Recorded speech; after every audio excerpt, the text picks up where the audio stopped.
Bienvenidos. Vamos a dar comienzo a la segunda parte del seminario número 5. En primer lugar, vamos a tratar los conocimientos referidos al virus respiratorio sincicial. Como lo hemos hecho ya anteriormente, trataremos en principio los aspectos relacionados con su taxonomía, su estructura y su replicación. El virus respiratorio sincicial es parte de la familia Pneumoviridae y es uno de los integrantes del género Orthoneumovirus. Importante de destacar es que el otro integrante de esta misma familia, Metaneumovirus, que integra el género Metaneumovirus, es también un virus de extrema relevancia en el contexto de las infecciones respiratorias en medicina humana. El virus respiratorio sincicial es un virus envuelto con una partícula viral claramente pleomórfica, tal como lo muestra el esquema. De esa partícula viral puede advertirse claramente que desde su envoltura salen hacia el exterior dos proteínas centrales, que son la glicoproteína G y la proteína de fusión F, conjuntamente con otras proteínas de menor tamaño.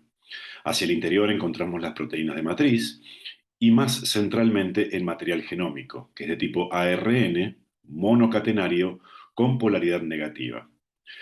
En este material genómico puede advertirse la presencia de distintas proteínas, entre las cuales resalta la presencia de la polimerasa viral, que es una proteína estructural que acompaña y se encuentra íntimamente vinculada con la hebra de material genómico de tipo ARN.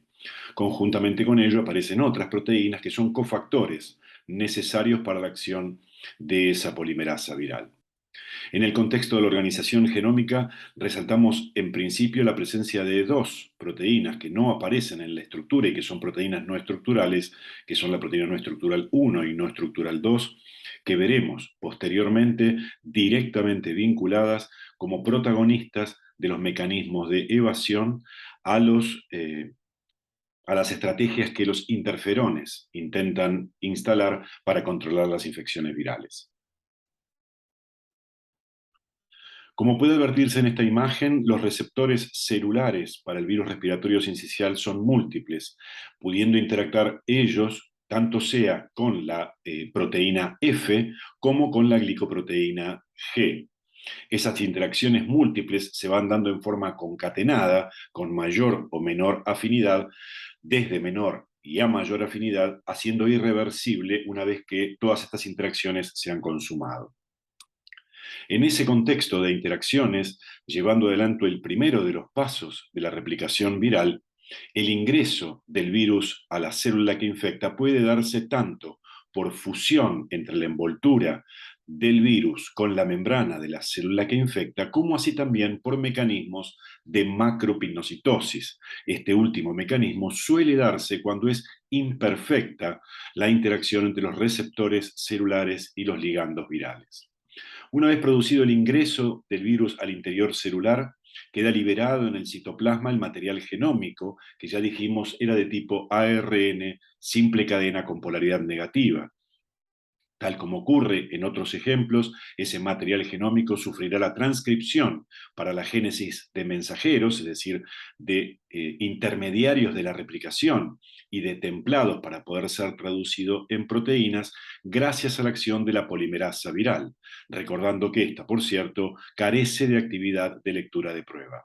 A partir de esto entonces se generarán tanto los mensajeros para la síntesis de nuevas proteínas, como así también los intermediarios replicativos que sirven de templado para la génesis de los genomas hijos, donde luego de la neosíntesis proteica y el ensamblado podrán liberarse por brotación desde la célula. Adviértase que todo el ciclo de replicación de este virus se completa a nivel citoplasmático.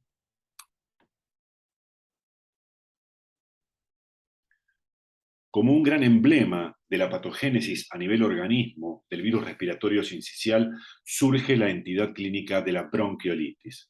Y la imagen es por demás elocuente en términos de cuál es el grupo sobre el cual hace especial énfasis el golpe de esta entidad clínica, la bronquiolitis. Fundamentalmente asociado al diámetro que anatómicamente presentan los bronquiolos en los niños de muy corta edad. En consecuencia, para una infección de estas características y por los mecanismos que veremos a continuación, resulta mucho más factible la obliteración de tales conductos aéreos. En términos fisiopatológicos, la bronquiolitis comienza, por supuesto, como una infección en el tracto respiratorio superior, donde comienza con la infección por el virus de las células del epitelio nasal. A esto se acompaña habitualmente una rinorrea copiosa y comienzan a desprenderse desde esa localización células infectadas que comienzan o pueden iniciar el descenso a vías respiratorias inferiores. Importante tener en consideración en este punto que hay algunas condiciones desde el hospedador que pueden favorecer un curso de mayor gravedad. Por ejemplo, la prematurez, la preexistencia de enfermedades cardíacas congénitas o pulmonares y, por supuesto, como ya lo hemos visto en otros escenarios, el compromiso inmunológico. A partir del momento inicial de la infección en el tracto respiratorio superior, comienza una respuesta inmunológica que ciertamente, y en esa instancia de la vida, caracterizamos como una respuesta inmune inmadura, que en sí mismo tiene características que le son particulares. El virus continúa replicándose y sigue su viaje durante toda la etapa prodrómica, donde los signos y síntomas no son específicos, hacia las vías inferiores. De modo tal entonces que a partir de allí comienzan otro tipo de signos y síntomas cuando alcanza el tracto respiratorio inferior, caracterizados fundamentalmente por abundante tos, pero por sobre todo con un aumento en la frecuencia respiratoria con eventos respiratorios e inspiratorios cortos, poco profundos, que se acompañan, dadas las dificultades en la oxigenación, por una letargia muy marcada con pérdida del apetito y una de las consecuencias más temidas que es la deshidratación. A partir de allí, con un curso ciertamente agudo, comienza la obliteración, la obstrucción de las vías aéreas, cuyo flujo ciertamente se va a ver muy dificultado y comienzan los ruidos, las sibilancias a ese nivel. El virus respiratorio sincicial, si bien infecta capas de la capa respiratoria superficial, en el contexto de los conductos aéreos, también puede hacerlo en células que están más profundas a nivel basal, produciendo sobre ellas algún efecto lítico. Se dispara a partir de ese momento una importante respuesta inflamatoria, que es en sí misma uno de los grandes pilares de la patogénesis de la bronquiolitis por RSV. A partir de allí se advierte la presencia tanto de edema peribronquial como un infiltrado mononuclear que ciertamente contribuyen a la obliteración de la vía aérea. En estas imágenes que marcan una línea de tiempo durante el desarrollo de la bronquiolitis, y adviértase que desde la infección hasta la obliteración con una manifestación clínica muy marcada, transcurren aproximadamente 3 semanas, se puede advertir cómo el lumen de un bronquiolo normal, a través del cual, por supuesto, fluye normalmente una buena carga de aire, lo que ocurre conforme va evolucionando y pasando el tiempo durante la bronquiolitis por el virus respiratorio sincicial, donde claramente advertimos algunos elementos centrales en la patogénesis. En principio, puede verse cómo en la zona luminal que debería estar despejada hay una gran congestión celular, donde aparecen claramente los conocidos tapones mucosos, constituidos por fibrina, detritos celulares, y donde además hay edema y una fuerte inflamación neutrofílica. Todo esto está contribuido o se dispara a partir de la necrosis que ocurre en las células epiteliales de esas vías aéreas, con destrucción de los cilios y además adviértase cómo se ha achicado por una constricción esa vía aérea. Esa broncoconstricción está involucrando no solamente eventos vasculares, sino también, como veremos a continuación, eventos neurogénicos. Con mayor aumento se puede advertir cómo están constituidos esos tapones mucosos. Y por último, en una fotografía de mayor aumento, uno de los efectos citopáticos que le son patognomónicos y que ciertamente están relacionados con su nombre, el virus respiratorio sincicial, que es precisamente la generación de masas gigantes multinucleares conocidos como sincicios. ¿Cómo es la respuesta inmunológica en ese niño de corta edad, en el neonato? Fundamentalmente hablamos en niños menores de 6 meses. Veamos en forma consecutiva cómo se suceden los eventos. En principio, por supuesto, la infección de las vías aéreas, tal como lo explicábamos recientemente. Esa infección, por supuesto, a nivel del epitelio de las vías aéreas, conlleva una respuesta inmunológica.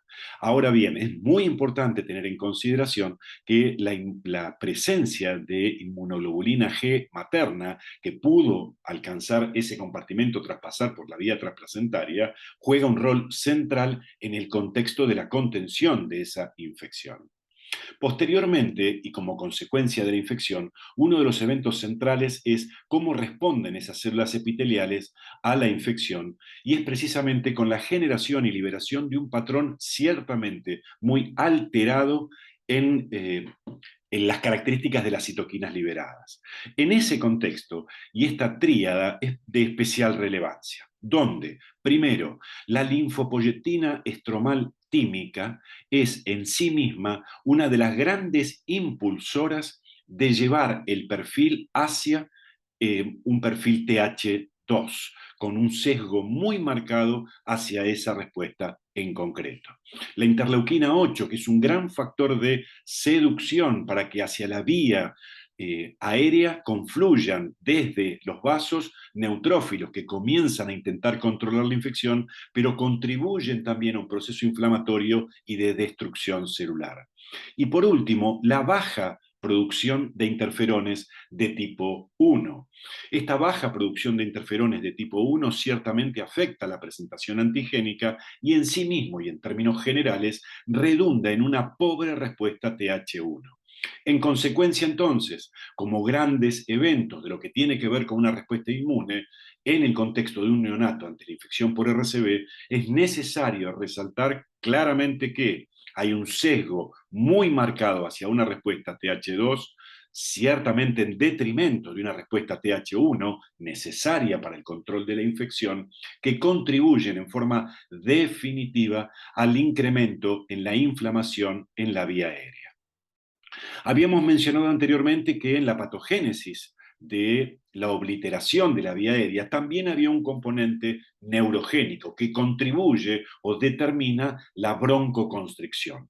En tal sentido, es importante tener en consideración que el virus respiratorio sincicial es capaz en sí mismo, en las células que infecta, de alterar el patrón de expresión de distintos receptores celulares y de la producción del factor de crecimiento neuronal.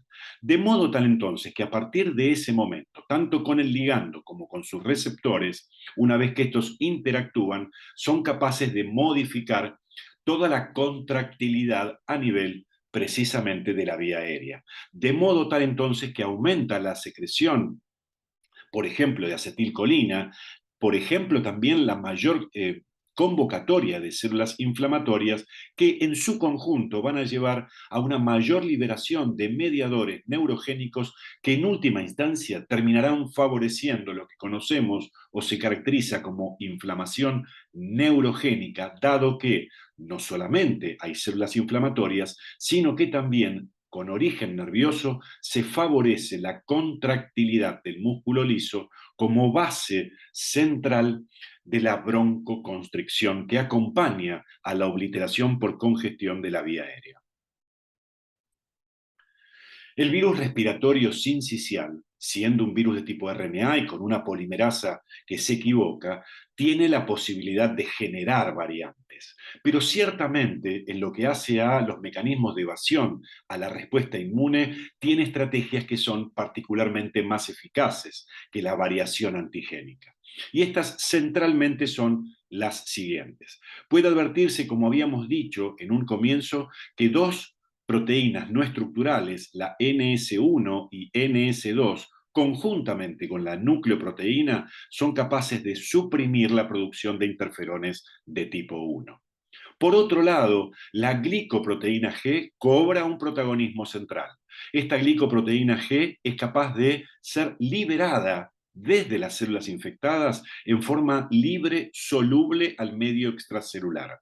Esa glicoproteína G, como señuelo liberado al medio extracelular, es capaz de interactuar con anticuerpos neutralizantes, de modo tal de precisamente distraer la atención de estos, permitiendo entonces que el virus pueda evadir la acción de tales anticuerpos neutralizantes. Por otro lado, esa glicoproteína G actúa en forma antagónica sobre receptores tipo TOL, promoviendo señalizaciones que inhiben la producción de interferones.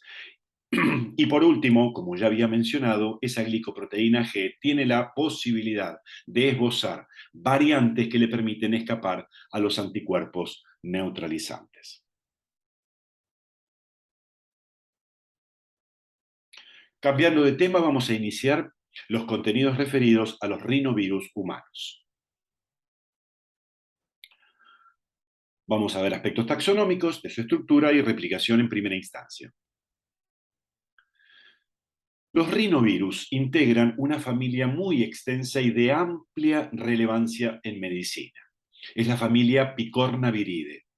Esta familia, desde su nombre, se puede advertir claramente que estamos hablando de virus que son pequeños y de tipo ARN en sus características genómicas. Más precisamente, estamos hablando de un virus que es desnudo y con un genoma de tipo ARN simple cadena con polaridad positiva. Estos rinovirus humanos, ustedes pueden advertir, decíamos, integrando la familia Picornaviridae, pero más particularmente el género enterovirus. Y en este contexto, aún desde lo semántico que puede resultar en alguna medida confuso, adviértase que integran el género enterovirus.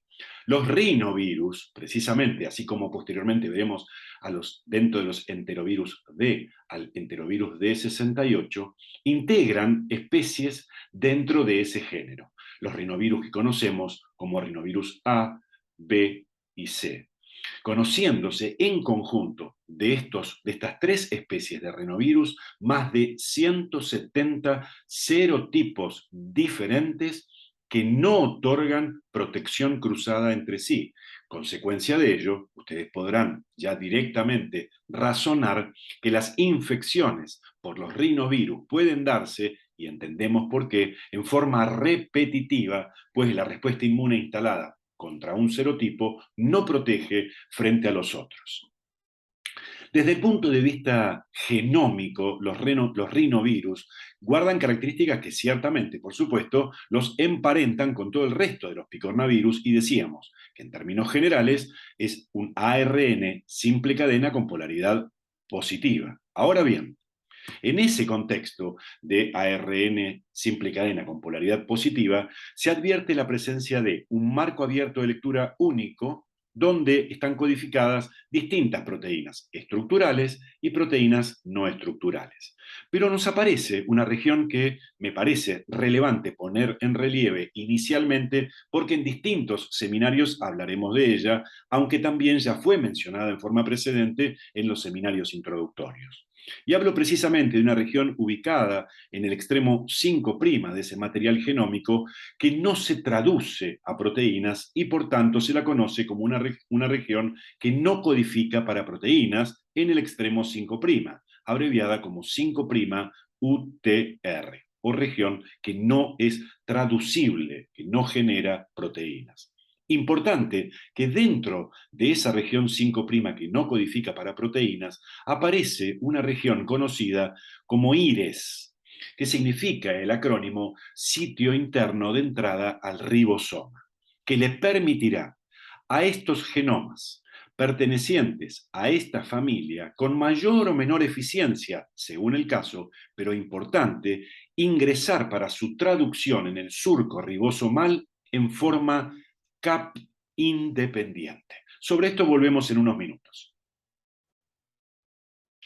En términos de cómo ocurre la replicación de los rinovirus, puede advertirse que es un ciclo de replicación clásico en el que un genoma de tipo ARN, una vez que es desnudado, liberado a nivel citoplasmático, es traducido para la génesis de una poliproteína que dará origen a distintas proteínas, una vez que desde esta gran poliproteína actúan sus proteasas para ir clivándola y generar las proteínas en modo independiente.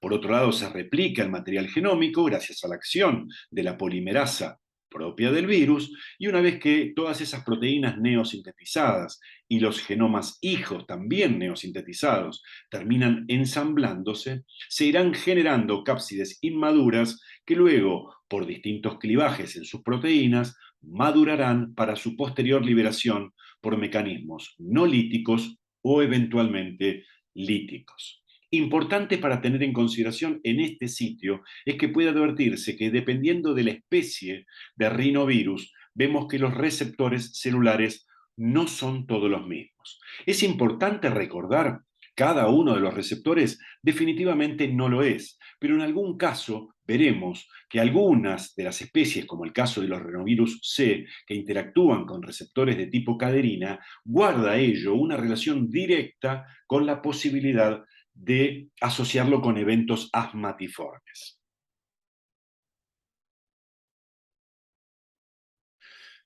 Decíamos durante el ciclo de replicación de los rinovirus y en general de los picornavirus que disponen de proteasas virales, que son las encargadas de hacer el clivaje de la gran poliproteína viral. Veamos entonces cómo esas proteasas virales se constituyen no solamente en un elemento necesario para llevar adelante la replicación, sino que son en sí mismos factores relacionados con la virulencia de estos virus. Y lo veremos relacionado con los rinovirus, también lo veremos con los enterovirus, pero en seminarios posteriores ustedes seguirán viendo a las proteasas virales de los picornavirus asociados directamente con su patogénesis.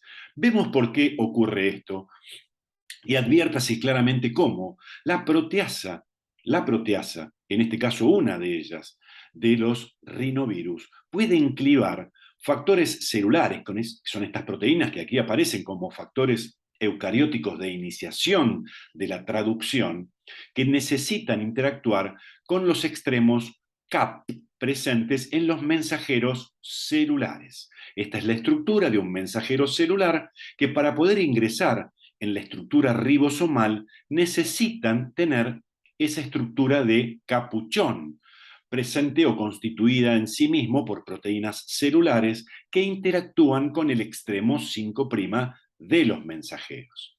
Ahora bien, adviértase que la proteasa viral puede clivar estas proteínas celulares, lo que redundará claramente en una afectación de la traducción de los mensajeros celulares. Ahora bien, ¿por qué esa proteasa viral no afecta la traducción de los mensajeros virales?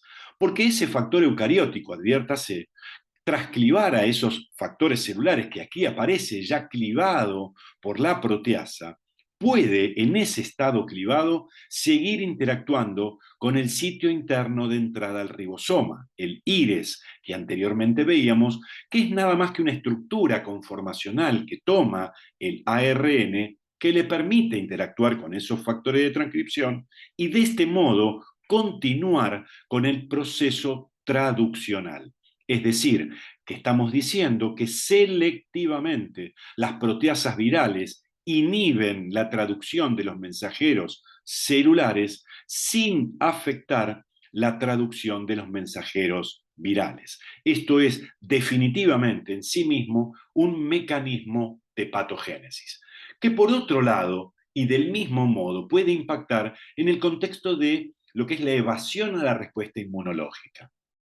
Si esto lo consideramos claramente nosotros como algo que también contribuye al daño, puede verse como la otra de las proteasas, la 3C, a diferencia de la 2A que aquí mencionamos, y que por supuesto no es importante recordar cuál es cada una. Lo importante es que estamos viendo cómo las proteasas virales afectan proteínas celulares que están, en este caso, directamente involucradas, como lo son las helicasas, en el reconocimiento de un pump viral, en este caso el ARN doble cadena generado durante la replicación viral y en consecuencia afectará, luego de clivar estas helicasas por acción de proteasas virales, afectará el reconocimiento y en consecuencia los mecanismos que intentarán controlar esa infección viral en su etapa más temprana no actuarán. Estará inhibido lo que tiene que ver con el control por mecanismos apoptóticos.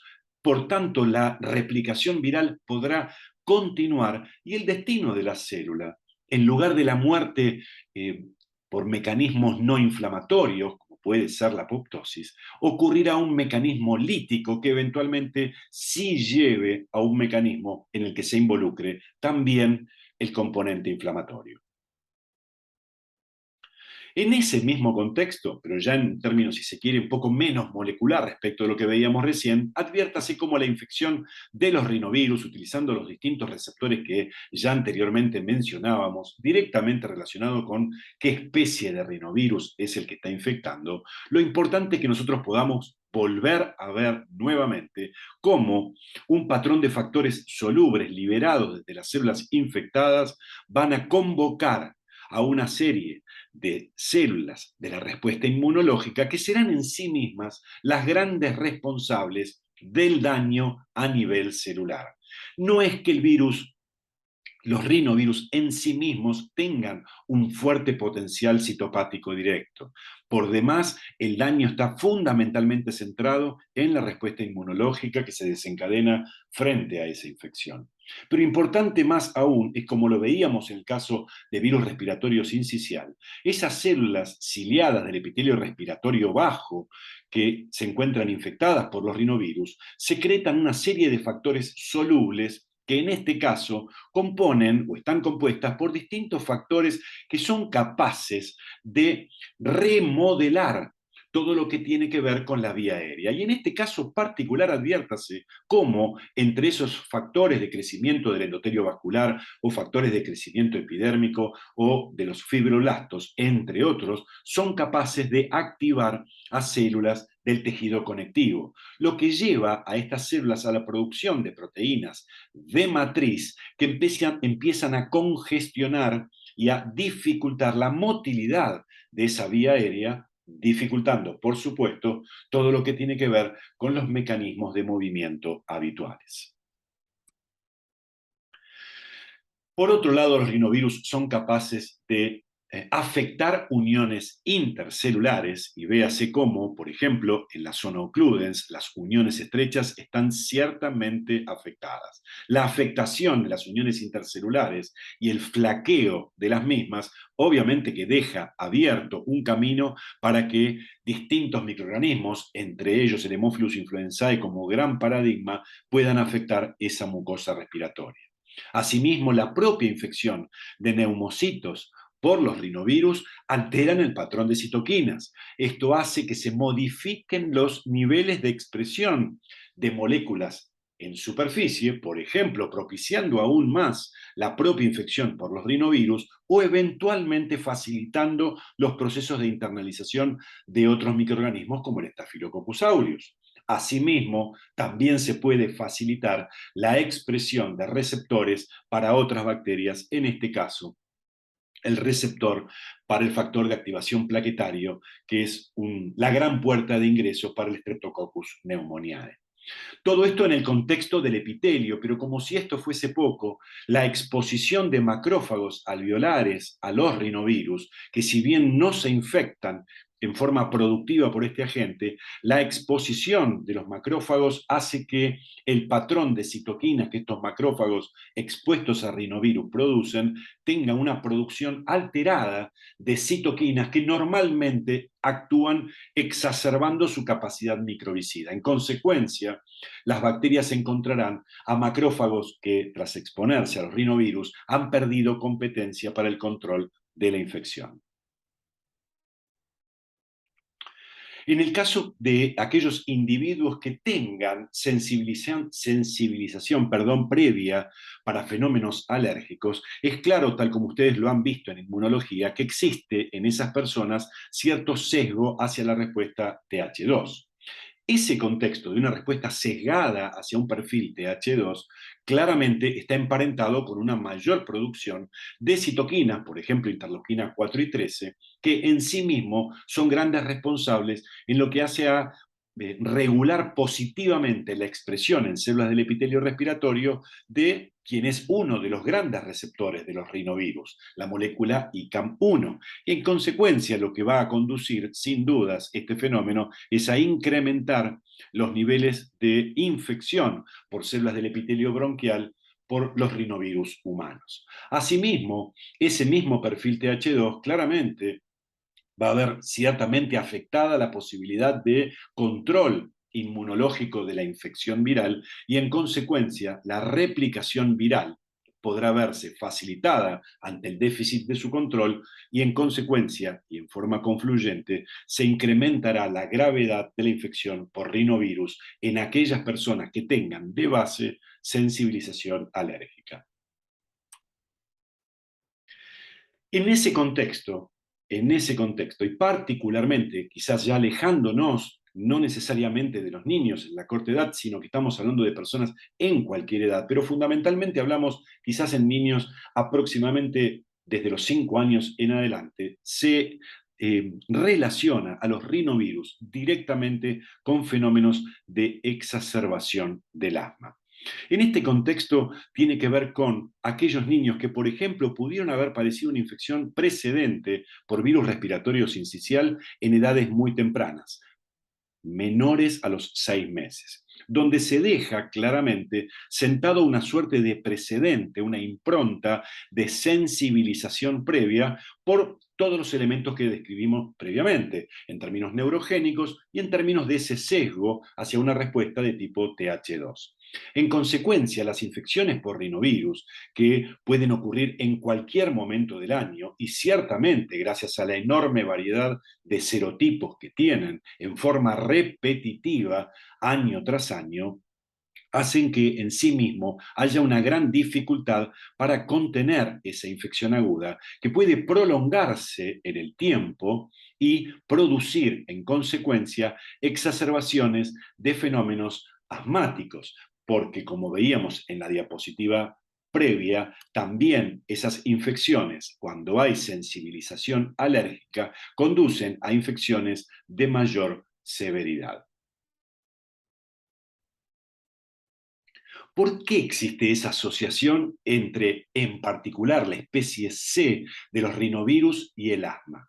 Muy bien, en los individuos asmáticos es claro que una de las características genéticas que suelen presentar es la presencia de polimorfismos de nucleótidos únicos, los SNPs, en un gen que codifica precisamente para el receptor de esta especie de caderina 3. Lo interesante de poder ver es que precisamente aquellos que tienen esa característica genética presentan a nivel de las células del epitelio las uniones intercelulares ciertamente defectuosas.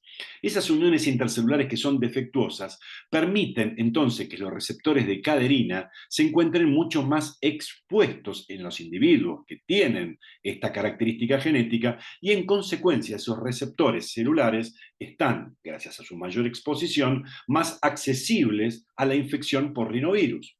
Consecuencia entonces, si sumamos una mayor factibilidad de infección con un curso de mayor gravedad, habiendo antecedentes asmáticos, es claro entonces que la posibilidad de una enfermedad de mayor gravedad es ciertamente manifiesta en estas personas. Esta gráfica solamente trata de mostrar, poner en evidencia que la etiología viral en las exacerbaciones del asma es por demás relevante, pero en particular puede advertirse que en las primeras etapas de la vida esas exacerbaciones asmáticas están vinculadas con el virus respiratorio sincicial en esta curva en azul y que durante todo el resto de la vida desde la niñez y hasta la adultez, es precisamente el virus, los rinovirus humanos, los grandes responsables de las exacerbaciones asmatiformes. Iniciemos la discusión de los contenidos de los enterovirus, y en particular del enterovirus D68, único que veremos dentro de los enterovirus que ingresa por la vía respiratoria. Veremos aspectos taxonómicos de su estructura y su replicación. Ciertamente, en este contexto, no nos alejamos mucho de lo antedicho para los rinovirus, pues Estamos nuevamente hablando de otro integrante de la familia Picornaviridae, es decir, vamos a seguir hablando de un virus que es desnudo, con un genoma ARN con polaridad positiva, que en este caso advierte la presencia de 4 clados o 4 grupos de enterovirus D68, que no tiene relevancia ni es un dato de relieve para recordar. Lo importante es que seguimos, resalto nuevamente, dentro de la familia Picorna, en el género enterovirus, pero en particular abordamos a uno, el enterovirus D68, que ingresa por la vía respiratoria. En lo que hace a su ultraestructura y la organización genómica, no hay características salientes para recordar en este punto, pues está directamente emparentado con lo que antes decíamos de los rinovirus. En lo que hace a su estrategia de replicación, no hay características salientes, a sola excepción del recientemente caracterizado receptor celular, que es la molécula ICAM5, responsable de interactuar con los ligandos virales para hacerse ingreso. Los eventos posteriores son los mismos que vimos para los rinovirus, en lo que hace a su desnudamiento, liberación del material genómico, la traducción en forma directa. Nuevamente entra en relieve el mecanismo CAP independiente, adviértase la acción de las proteasas para trabajar en el clivaje de esa gran poliproteína larga que se genera, a partir de lo cual se liberan las proteínas como unidades funcionales que continúan con todo el ciclo de replicación. Pero lo que es importante, nuevamente, recordar es que estas proteasas también, además de su participación en este punto del ciclo de replicación, están directamente vinculadas como factor de virulencia.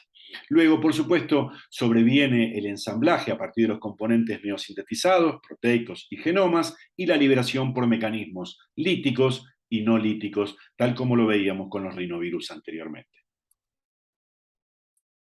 En lo que hace a la patogénesis del enterovirus D68, es importante, vuelvo a resaltar, que más allá de la semántica del nombre, es muy relevante entender que este es un virus que ingresa por la vía respiratoria. Y en tal sentido es importante que, más allá de la posibilidad de llevar adelante infecciones a nivel del tracto respiratorio superior, puede hacerlo a nivel del tracto respiratorio inferior, produciendo infecciones respiratorias que llevan a la insuficiencia a ese nivel, impactando fundamentalmente en los extremos etarios. El punto es que esa infección en el árbol respiratorio, donde están involucrados mecanismos muy semejantes a los que anteriormente estábamos describiendo para los rinovirus, es importante tener en consideración una característica que le es distintiva, y es la factibilidad de acceder al trayecto linfohemático. Esta posibilidad hace que ya la infección no sea una infección localizada, sino que puede diseminarse a través de esta gran vía y alcanzar por circulación sistémica la localización más temida, que es precisamente la del sistema nervioso central.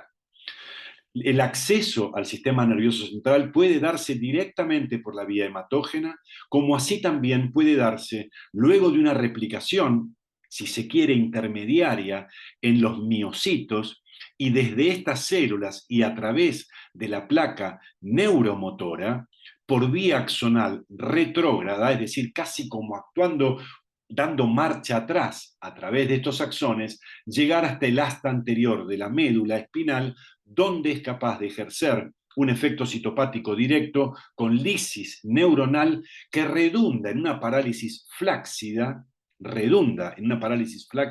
con características clínicas indistinguibles de la parálisis que produce el virus polio y que ustedes oportunamente verán en seminarios posteriores. En tal sentido, ha sido recientemente puesto en evidencia cómo puede advertirse la presencia en neuronas del asta anterior de la médula espinal. Este es el caso de un niñito que fue recientemente publicado, donde se advierte la presencia a nivel neuronal tanto del ARN viral como la expresión de proteínas en esas neuronas, dando clara evidencia de un evento en el cual no solamente hay eventos líticos, sino que estos se desencadenan como consecuencia de la replicación viral activa en estas células del sistema nervioso central. Los enterovirus, por supuesto, que pueden evadir también la respuesta inmune y sin necesidad de recordar características particulares, nuevamente, en este caso, tal como lo veíamos antes, en el caso de los rinovirus, adviértase como otra vez las proteasas del virus son capaces de ejercer su acción hidrolítica sobre proteínas que están directamente vinculadas con la señalización para la síntesis de interferones. Interrumpir esta vía por acción de una proteasa viral significa abortar la posibilidad clara de que se señalice generándose señales antivirales. Vamos a ver por último los adenovirus humanos. Aspectos taxonómicos de su estructura y su replicación. Los adenovirus humanos pertenecen a la familia Adenoviridae. Al género Mastadenovirus precisamente tiene que ver con un conjunto de virus que son capaces de infectar a mamíferos. Y en particular, en el caso del humano, hay 7 especies claramente caracterizadas con las letras desde la A a la G que involucran en su conjunto 104 tipos claramente distinguibles. Esos 104 tipos claramente distinguibles involucran a 51 serotipos, es decir, hay 51 que mediante reacciones de laboratorio antígeno-anticuerpo pueden ser reconocidos sin dificultad. En tanto que hay una parte complementaria de ellos que requieren del análisis genómico para poder ser distinguidos y por tanto hablamos no ya de serotipos, sino de genotipos. Importante es, más allá de estos números, el conocer que tienen características distintivas entre ellos, por ejemplo, como veremos luego, su tropismo. Los adenovirus, particularmente, no se circunscriben solo al árbol respiratorio, sino que son capaces de dar infecciones en otros órganos y tejidos de la economía. Entre ellos, son capaces de producir infecciones oculares de importancia a nivel nosocomial, infecciones gastrointestinales, dan infecciones persistentes en tejido linfoide y en riñón, y también son capaces de producir infecciones sistémicas en individuos inmunocomprometidos. De su estructura claramente puede advertirse que, siendo virus desnudos, al igual que los rinovirus, al igual que el enterovirus D68, son virus que presentan una gran estabilidad al pH ácido y también a las secreciones gástricas y biliares. Tienen una gran diversidad antigénica, donde se incluye para la génesis de tal diversidad fenómenos de recombinación entre los distintos tipos que antes describíamos, y como veremos luego, su respuesta inmune es serotipo específica. Desde el punto de vista ultraestructural, la partícula viral se puede advertir claramente que tiene una estructura icosaédrica clásica desde la cual protruyen al exterior fibras, ¿sí? En su interior se alberga su material genómico, que es de tipo ADN bicatenario lineal. Esta representación muestra aspectos ultraestructurales de la partícula viral de los adenovirus, donde puede advertirse la presencia de los exones presentes en la superficie. Esos exones constituyen en sí mismos los grandes epitopes de neutralización hacia los cuales está dirigida la respuesta inmune humoral serotipo específica. Y como decíamos antes, la presencia de una fibra antigénica por sí, que tiene un rol central en lo que hace a la absorción, que se encuentra enclavada en una proteína conocida como base del pentón, pues está rodeada por 5 proteínas que constituyen en sí mismo, valga la redundancia, el pentón. En el interior de esta estructura icosaédrica se encuentra el material genómico de tipo ADN bicatenario, como antes mencionábamos. En ese material genómico de tipo ADN puede advertirse en la organización genómica, ciertamente algo compleja, la presencia de genes que son expresados más tempranamente, son los genes early, o genes que se expresan más tardíamente, los genes L. Estos últimos son genes directamente vinculados con la síntesis de proteínas estructurales, en tanto que los genes tempranos tienen un rol esencialmente regulador de la replicación viral. En lo que hace a precisamente la replicación de los adenovirus puede advertirse la presencia de dos grandes tipos de receptores. El más importante de ellos son los conocidos como receptores CAR, que son receptores que de alguna manera comparten los coxsackievirus, ya los verán oportunamente en un seminario posterior, y los adenovirus. He ahí el acrónimo CAR. En tanto que para los adenovirus de la especie B se utiliza la molécula selectivamente CD46, que ustedes conocen como proteína cofactor de membrana, una proteína reguladora del sistema de complemento. Eh, Luego de la interacción con cualquiera de estos receptores, conforme la especie de adenovirus que infecta, hay una interacción con las integrinas. Esa interacción con las integrinas es en sí mismo un elemento central para que pueda producirse la endocitosis, mediada por receptores, que conlleva a la inestabilización de la cápside, que va a permitir de alguna manera que luego de la acidificación de esa vesícula endosómica se permita la exposición de proteínas virales en esa cápside que le van a permitir a la partícula viral romper el endosoma y liberarse de su interior para viajar a través de microtúbulos hasta el poro nuclear. Llegado este punto del poro nuclear, los adenovirus liberan el material genómico desde una cápside que ya estaba ciertamente inestabilizada por el pH endosomal, dejando en el interior del núcleo el material genómico para que comiencen los eventos relacionados con la expresión génica. En ese contexto, en esta nueva imagen, centralizamos la atención en este punto, es decir, estamos viendo que ya tenemos en el interior del núcleo el material genómico que comenzará con la expresión de los genes, como decíamos antes, algunos de expresión temprana, que son esencialmente reguladores, bien sea de la expresión de proteínas virales, como así también grandes supresores de la expresión de proteínas celulares, tratando de alguna manera de adueñarse de la maquinaria de expresión génica celular. De modo tal entonces que esos genes tempranos se expresan, dan lugar a proteínas tempranas que bloquean la expresión de proteínas de complejo mayor de histocompatibilidad, bloqueando el reconocimiento T, un claro mecanismo de evasión a la respuesta inmune. Y por otro lado, reingresan al núcleo para modular el ciclo celular, para inhibir mecanismos relacionados con la muerte, disminuir dramáticamente la síntesis de proteínas celulares gracias a impedir el transporte de los RNA mensajeros hacia el citoplasma y comenzar con la replicación del ADN viral. Desde esas nuevas hebras de ADN viral, adviértase que comienza la expresión de los mensajeros que codifican para los genes L, los tardíos, aquellos que, como ya habíamos visto antes, son los grandes responsables de armar la estructura de la partícula viral. Precisamente en tal sentido, esas proteínas L de la estructura reingresan una vez sintetizadas en el citoplasma, hacen su reingreso al núcleo, que es precisamente el ámbito en el cual ocurre el ensamblaje de la partícula viral.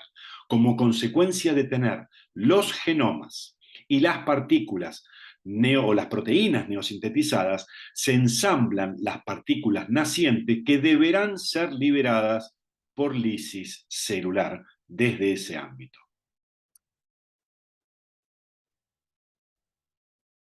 La patogénesis a nivel organismo de los adenovirus ya habíamos expresado anteriormente que tienen un amplio espectro de afectación. Ahora bien, ¿cómo ingresan los adenovirus? Nuevamente es importante tener en consideración que su vía de ingreso no es solo por la vía aérea. También, además de microgotas aerosolizadas, vemos que puede haber inoculación conjuntival, el ingreso por la vía fecal oral, donde en particular cobran relevancia algunos ámbitos para los cuales pueden ser fuente de infección. Por ejemplo, en épocas estivales, agua de los natatorios o algunas superficies eventualmente contaminadas. Una vez que el virus hace su ingreso, por supuesto comienzan los ciclos de replicación, tal como los describíamos antes, pero con un tropismo ciertamente selectivo. Y posteriormente a ello, y dependiendo del lugar en el que haya afectación, habrá liberación hacia el exterior. Importante a nivel organismo para tener en consideración. Los adenovirus infectan primariamente a los niños. La infección en los adultos suele tener menos frecuencia dada la inmunidad celular instalada, como veremos posteriormente. Las enfermedades ocurren en cualquiera de los rangos etarios si hay inmunocompromiso. En pacientes inmunocomprometidos, sin dudas, los adenovirus constituyen un dolor de cabeza y están asociados claramente con distintos síndromes clínicos. En tal contexto existe una asociación que en ningún caso es claramente inequívoca, pero hay asociaciones fuertes entre algunas especies con algunas localizaciones y entidades clínicas en particular. Si se quiere, de todas las que aquí aparecen enlistadas, la primera de ellas, la que vincula a las especies F y G con las gastroenteritis, es sin dudas la más importante. En otros casos vemos que hay especies que son ciertamente mucho más promiscuas, pues aparecen relacionadas con distintas entidades clínicas, obviamente con distintos tropismos. Y en ese mismo sentido, lejos de pretenderse que recuerden estos números, interesa particularmente que ustedes puedan advertir cómo claramente se ve que la afectación por los adenovirus golpea distintos órganos y sistemas. Y en ello va directamente de la mano algunos, que en muchos casos son muy diversos, tipos de adenovirus en particular. Adviértase que los adenovirus, por supuesto, pueden producir, desde ya, tal como nosotros lo conocemos, las infecciones en el tracto respiratorio, tanto superior como inferior, tema central que nos convoca en este seminario. Pero es importante tener en consideración que pueden verse que algunos de los tipos que producen infecciones respiratorias pueden eventualmente también ser responsables de infecciones a nivel del sistema nervioso central. No solamente se circunscriben a este nivel, adviértase la posibilidad de el sistema cardiovascular. Los adenovirus son grandes responsables de miocarditis o de cardiomiopatía dilatada, a nivel, como decíamos antes, del tracto gastrointestinal, donde precisamente los tipos 40 y 41 tienen claramente un protagonismo por demás importante. Infecciones en el tracto urinario, donde pueden producir cistitis hemorrágicas y nefritis, las muy importantes infecciones oculares que anteriormente mencionábamos, las conjuntivitis, la fiebre faringoconjuntival, las queratoconjuntivitis epidémicas y las conjuntivitis hemorrágicas, son todas entidades de gran frecuencia en el ámbito oftalmológico. Claro está que además de todos estos órganos que acabamos de mencionar, hay otros que también se relacionan en la patogénesis orgánica por los adenovirus. Ya haciendo un poco más de foco en los aspectos celulares, es importante considerar que a nivel del tracto respiratorio, los adenovirus infectan neumocitos tipo 1 y tipo 2, ejerciendo sobre ellos un efecto citopático directo, lítico en esas células del epitelio mucoso, con algunas características desde lo microscópico, lo histopatológico, que son ciertamente peculiares en algunos aspectos relacionados con las inclusiones, por ejemplo, intranucleares. Importante de tener en cuenta es, otra vez, lo decíamos en los enterovirus, el enterovirus, perdón, D68, es que luego de una replicación local puede sobrevenir la viremia. Esto facilita la posibilidad de que la infección ya no quede localizada a nivel del tracto respiratorio, sino que haya diseminación a diferentes órganos. En particular, y de especial énfasis, es tener en consideración esta característica de los adenovirus, y es la posibilidad de dar infecciones persistentes latentes. Esto es un elemento por demás relevante, pues son virus que pueden infectar linfocitos T, eventualmente linfocitos B también, ubicados obviamente en distintos tejidos linfoides. Y esta particularidad de dar infecciones persistentes latentes con localización en distintos tejidos inmunológicos, da o cobra particular relevancia en el contexto de las eventuales reactivaciones que pueden dar a lugar en pacientes con compromiso inmunológico. Digo, esto es de especial relevancia en el contexto de la patogénesis de los adenovirus. El rol que tienen, dada su factibilidad de dar infecciones persistentes latentes, de reactivarse en pacientes con compromiso inmunológico. Una característica que queda circunscripta al modelo murino, a los roedores, es la posibilidad de desarrollar procesos de transformación celular. Las especies A y B de los adenovirus ha sido definitivamente demostrado que son oncogénicas solo para algunos roedores. Esta es una característica que no ha sido en ningún caso reportado en células humanas. En lo que hace a la respuesta inmune y a la evasión, algunos bosquejos los habíamos mencionado ya anteriormente, las infecciones por los adenovirus son ciertamente limitadas en forma eficiente por la respuesta inmune innata y la respuesta inmune adaptativa. Habíamos dicho también que la proteína del exón son los grandes epitopes hacia los cuales están dirigidos los anticuerpos neutralizantes. Pero esta es una respuesta que tiene la limitación de ser una respuesta homotípica. Recordemos que tenemos una amplia variedad de tipos de adenovirus. En consecuencia, la respuesta más importante en términos de respuesta inmune cruzada es la respuesta celular T, que es capaz de dar reacciones cruzadas heterotípicas, dando una respuesta muy amplia y duradera en los adultos y justificando por qué las infecciones tienen, en contexto epidemiológico, mucha mayor relevancia en los niños que en los adultos, salvo que haya inmunocompromiso subyacente. El virus, ya habíamos dicho anteriormente, tiene una amplia diversidad de estrategias de evasión a la respuesta inmune. Algunas fueron mostradas en lo que hace a su capacidad de evadir la presentación antigénica, como así también existen estrategias que le permiten evadir tanto la producción de los interferones como la señalización de los mismos. Hemos terminado con esto con 6 que hemos tomado como emblemas de virus respiratorios que producen patogénesis a nivel respiratorio y, como hemos visto en otros ejemplos, un poco más allá de esta localización. Vemos en forma rápida algunos aspectos de los más relevantes como síntesis de la patogénesis de los virus respiratorios.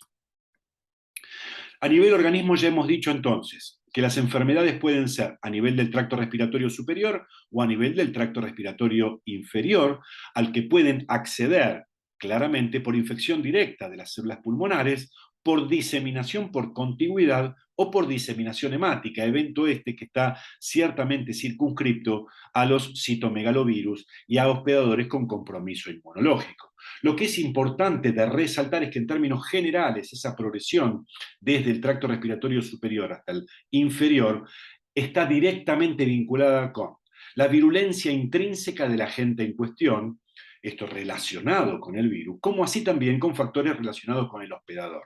Ya habíamos dicho nosotros aspectos vinculados con su edad, la presencia de comorbilidades, la inmunocompetencia, la inmunidad previa, entre otros factores. Y desde ya la presencia de coinfecciones, que de alguna manera pueden propiciar sobreinfecciones a la infección viral establecida. Desde el punto de vista celular, es claro que hemos visto que una vez que los distintos virus pueden ingresar por la vía respiratoria, pueden afectar el tracto respiratorio superior y el tracto respiratorio inferior. En este último contexto, tanto produciendo bronquitis, bronquiolitis, como neumonías propiamente dichas. Claro está que en algunas entidades en particular hemos visto que hay grandes protagonistas, como lo es en concreto el virus respiratorio sincicial en las bronquiolitis, aunque claro está, no es esta una entidad que le sea patognomónica y inequívocamente asociada a este virus. Importante tener en consideración entonces es la factibilidad de algunos de ellos de infectar neumocitos tipo 1 como neumocitos tipo 2. Así también algunos virus, como el caso del virus respiratorio sincicial, como así también algunos virus herpes humanos, que no los discutimos aquí porque se circunscriben infecciones a este nivel fundamentalmente en individuos con compromiso inmunológico, pero que tienen la posibilidad de infectar células del endotelio vascular.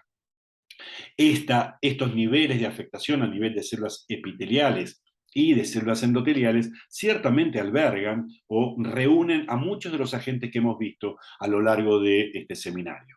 Como así también hemos visto que, como parte de la respuesta inmunológica, distintas estirpes celulares se acercan con la intención del control, pero varias de ellas también son factibles, pasibles de ser infectadas, como el caso de los macrófagos, por el virus influenza, por los adenovirus, los linfocitos, como recientemente estábamos describiendo. ¿Cuáles son los efectos virales directos? Claramente hemos visto cómo los adenovirus pueden producir lisis, hemos visto cómo el virus influenza o los coronavirus, el virus SARS, pueden producir apoptosis. Hemos visto cómo son capaces de producir cuerpos de inclusión, los adenovirus, el virus respiratorio sincicial, como así también la producción de sincicios, muy especialmente en el caso de precisamente el virus respiratorio sincicial y los coronavirus. Sin embargo, caemos en la segunda gran estrategia de daño, que es la del daño indirecto, que sin dudas involucra la mayor contribución relativa en todos los casos. Sin duda, las infecciones respiratorias virales involucran al daño directo como uno de los grandes protagonistas o el protagonista más importante en la promoción del daño a ese nivel. Sabemos claramente que luego de la infección del tracto respiratorio y de la alteración del medio por producción de distintos factores solubles, hay una gran convocatoria de células de la respuesta inmune que comienzan su acción denodada tratando de controlar esa infección, pero claramente congestionando y dañando al epitelio a nivel alveolar y eventualmente también a nivel endotelial vascular.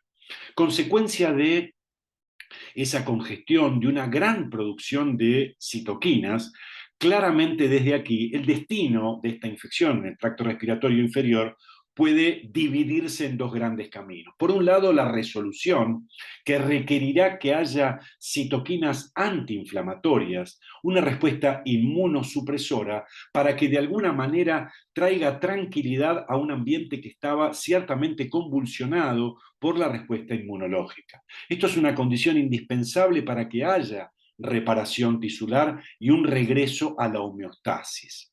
En el caso que estos eventos que llevan a la resolución no ocurran y haya un daño continuo, ciertamente será porque hay un profundo desbalance de la respuesta inmune que no ha logrado detenerse y continúa promocionando el daño. Como consecuencia de ese daño ciertamente desmesurado, hay claramente un síndrome respiratorio clínicamente evidenciable por una dificultad respiratoria aguda severa, que puede involucrar también eventos asmáticos, donde habrá remodelación de esa vía aérea, donde hay claramente signos de fibrosis y, por supuesto, dependiendo de la afectación de la hematosis, podrá haber falla orgánica.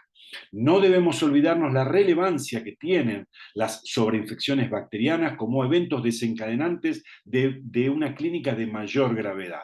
Y por supuesto, en ese contexto, la terminología que ya nos resultará seguramente familiar en esa respuesta inmune absolutamente descontrolada, como es la tormenta de citoquinas, en su protagonismo central, llevando hacia este desequilibrio. Esperando que este seminario 5, más allá de su extensión, haya sido claro, dejo aquí la bibliografía que ustedes pueden abordar para profundizar y o clarificar algunos de los conceptos. Y por supuesto, en el inicio, la diapositiva inicial, está mi correo electrónico al que pueden dirigirse, más allá de las otras herramientas disponibles, como es el foro en el campus, para intentar evacuar cualquier duda que pudiera surgir. Les agradezco mucho la atención y que estén muy bien.